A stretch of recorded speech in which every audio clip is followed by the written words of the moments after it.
স্বাগত তাসিন টিউটোরিয়ালসে। আজকে আমরা দেখব কিভাবে এক্সেল শিটে গুণফল নির্ণয় করতে হয়।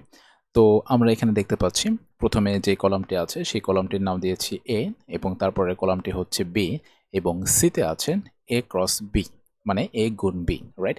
আচ্ছা, তো এই ক্ষেত্রে আমরা যেই কলামে বা যে সেলে আমরা গুণফলটা বের করব সেখানে আমরা যাব।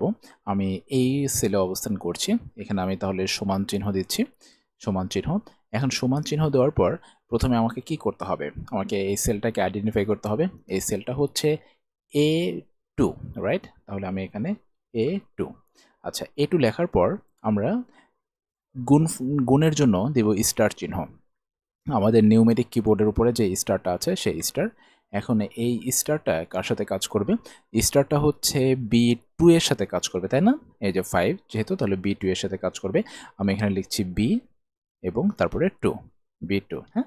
এখন আমরা দেব এন্টার, এন্টার। তাহলে 3 আর 5 এ গুণ করার ফলে কত হলো? 15, ঠিক আছে?